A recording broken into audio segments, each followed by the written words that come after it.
A couple returned from honeymoon finds a 6-foot-high fence. The concept of vengeance is something that most people can comprehend to some degree. After all, we've all been wronged by others at some point in our lives. There's always a desire to retaliate against them. This is usually only acceptable if the motto "an eye for an eye" is followed. Of course, you want to make sure you get the right person, otherwise you'd be making a mistake. The couple in this story didn't deserve their neighbor's wrath. They never met the guy before after all. The couple went on their honeymoon and had no idea they'd be surprised when they returned home. Let's begin by introducing Thomas Entwistle to our story. He's a music teacher who's recently met his ideal woman. Rebecca was truly the love of his life. Intelligent and funny, she was especially close to her because of their shared love of music. She was a music teacher after all. They met at the same high school where they both worked, and it was there their love blossomed. They were head over heels in love in no time. When they announced they were getting married, their friends were taken aback. Their parents warned them against acting rashly, but it was insufficient to deter them. In a small wedding attended by their loved ones, Thomas and Rebecca became husband and wife. Everything went off without a hitch at the wedding. Following that, the couple was free to pursue their dreams together. They had no idea, though, that their lives were about to be turned upside down. They both wanted to live close to nature ever since they were children. Thomas and Rebecca desired to get away from the city's hustle and bustle. They wanted a peaceful lifestyle, so they began their search for the ideal home. They spent a lot of time going through classified ads and speaking with real estate agents, and they finally found the right one after so much effort. It was a lovely home in the middle of the woods. They had a feeling this was supposed to be theirs. It was ideal because it was both secluded and close to the city. It wouldn't be difficult for them to get downtown if they ever needed to. The couple inspected the property and found it to be satisfactory. Thomas and Rebecca talked about it some more before deciding to buy it. Was this, however, the best option? The first hurdle they had to overcome was paying for the property's down payment. It meant spending a lot of money, but they were determined to get the house. But it wasn't an easy task. In order to raise the funds they needed, Thomas and Rebecca began giving private lessons. It's a good thing they had enough money in their savings account to pay for it quickly. Not long after that, the house was theirs. As you might expect, they needed a large sum of money to put down on their home. Thomas and Rebecca put in a lot of effort, but they became exhausted after a while. They finally found the time to go on their honeymoon a few weeks after moving into their new home. They'd already settled into it, but they were enticed by the prospect of spending a few days somewhere exotic. They got to work planning their trip. Thomas and Rebecca were planning a trip to the Dominican Republic. They were excited about the prospect of 11 days somewhere far away. The island nation appeared to be the ideal location, and as a result, they packed their belongings and moved out of their new home on the way. They had no idea how different things would be when they returned, though.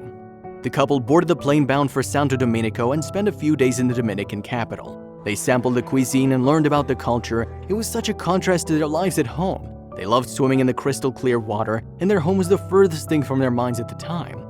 It was time for them to return home after 11 days. Thomas and Rebecca were disappointed that they wouldn't be able to spend more time at the slice of paradise, but they were comforted by the prospect of returning to their lovely home. They were only a short flight away from their backyard, which provided them many amenities as well as a beautiful view. Unfortunately, they wouldn't be able to enjoy either of these things once they returned home.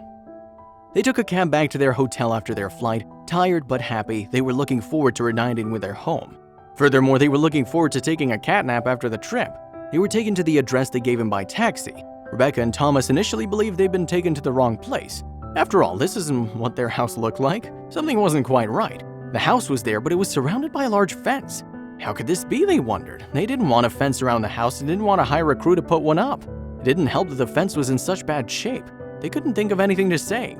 They looked for the end of the fence to enter their house, perplexed. The fact that this new addition on their property had no entrance point was the most shocking part. They had to climb the wooden wall if they wanted to get inside the house.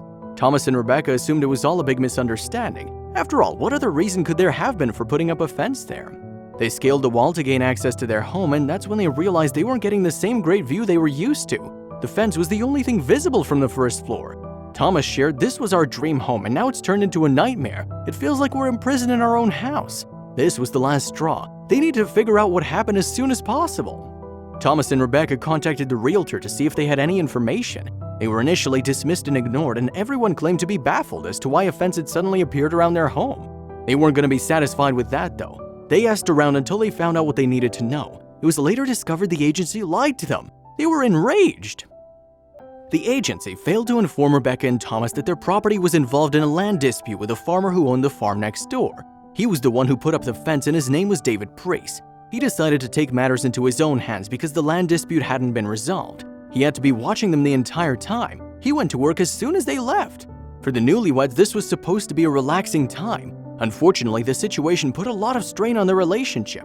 Thomas and Rebecca were determined to find a solution to the fence issue, but they couldn't do so due to legal constraints. They had to stay trapped inside until the authorities permitted them to dismantle it. Regrettably, this proved too much for Rebecca. She despised the feeling of being trapped in her own home. It was supposed to be a safe haven for her. Rebecca left her apartment and moved in with her parents until the problem was resolved. She explained that whenever she saw the fence around the house, she felt like crying. Because the farmer was bullying them, she had no choice but to do what was best for her sanity. What, on the other hand, did Thomas have to say? Thomas made the decision to remain in the house. He was enraged as well, but he wanted justice for what happened. He immediately contacted his lawyer and inquired as to what they could do. His lawyer did a thorough examination of the case, and he came back with good and bad news. The good news first, Thomas had the legal right to remove the fence according to the lawyer. It would entail hiring someone who could dispose of it without fear of legal repercussions. But there was one flaw. It was also the farmer's right to put it up again. The couple felt hopeless after the second part. They didn't want to go to the trouble of tearing it down only to have the farmer rebuild it. If it meant returning to normalcy, Thomas was willing to go to any length. He was unconcerned about the costs. He remained in their home and began making phone calls. He attempted to contact anyone who might be able to assist him with a problem. It was fortunate his plea was answered just as he was about to give up. Sylvia Little, a local councilwoman, stepped in to offer assistance. She couldn't help but sympathize with Thomas and Rebecca after hearing their story. She wanted to do everything she could to assist the couple. After all, she joined the local council to make a positive difference in the lives of their neighbors. But first and foremost, she needed to see the fence for herself. Sylvia couldn't help but be shocked after seeing it with her own eyes. Why would a farmer do something like this to a couple he'd never met before? The councilwoman advised Thomas to contact Persimmon Homes and request assistance. Unfortunately, the company turned them down, claiming the homeowners didn't own the land on which the house was built. It was fortunate Sylvia was also tenacious. She used her position as a councilwoman to exert pressure on the authorities to investigate. Sylvia wanted to help Thomas and Rebecca, even if it would take a while. The councilwoman was able to get the authorities' attention after numerous phone calls and meetings. She even orchestrated an investigation of the couple's fence that surrounded their home. The investigator looked at the fence and took notes. He then told Sylvia and Thomas that he'd look into the land dispute file and get back to them later. Thomas couldn't help but be inspired, but he made a conscious effort not to count his chickens until they hatched. After all, he'd already had his share of disappointments. He made the decision to wait for the investigator to contact him. What was going to happen next? Thomas was taken aback when the phone rang and he heard what the authorities had to say. Thomas discovered that erecting the fence was illegal because it was built on land previously owned by Persimmon Homes. Thomas couldn't help but be ecstatic. It meant he had the legal authority to tear it down. He had nothing to fear because the local authorities were on his side. In this case, the farmer was in violation of the law. It was time for Thomas to carry out the plan. They immediately enlisted the help of a crew to take it down. This was the start of the end of a dreadful chapter in their lives. As he watched the team tear down the fence, Thomas was ecstatic. Sylvia was standing beside him and she was simply grateful she was able to assist the couple with their problem.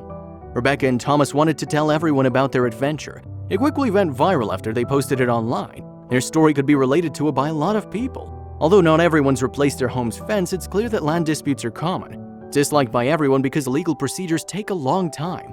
After all, the trial wasn't written by Franz Kafka for no reason. Many people commented below the post to share their own similar experiences. Strangers were also kind enough to offer them moral support and advice. If you ask us, it was nice to hear that they weren't the only ones who had a nightmare like that. Rebecca and Thomas felt less alone as a result of this. After all, they'd gone through a difficult period without outside assistance until Sylvia decided to help. "I'm delighted for this young couple who've been so distressed," said Sylvia Little. According to a spokesperson for Persimmon Homes, "Our staff has taken down the fence after consultation with council planning officials." So what happened after? So far, it appears that things have been going well since the fence was demolished. Thomas and Rebecca were overjoyed to be able to look back at the beautiful scenery again. But most of all, they were relieved to be able to resume their normal lives. For weeks, the couple was stuck in their own home, feeling trapped in their own space, and they'd done nothing to earn it. They could finally take a deep breath again. They didn't have to worry about the farmer retaliating now that everything had been cleared out. Rebecca and Thomas's lives have been going well since then. Many of us have dealt with obnoxious neighbors who don't seem to have anything better to do with their lives than annoy us in any way they can. We're overjoyed to learn that Thomas and Rebecca defeated their demon neighbor who'd been bullying them. Unfortunately, there are still a lot of people in the world who appear to be your devilish neighbors. Share your story in the comments below and like and subscribe.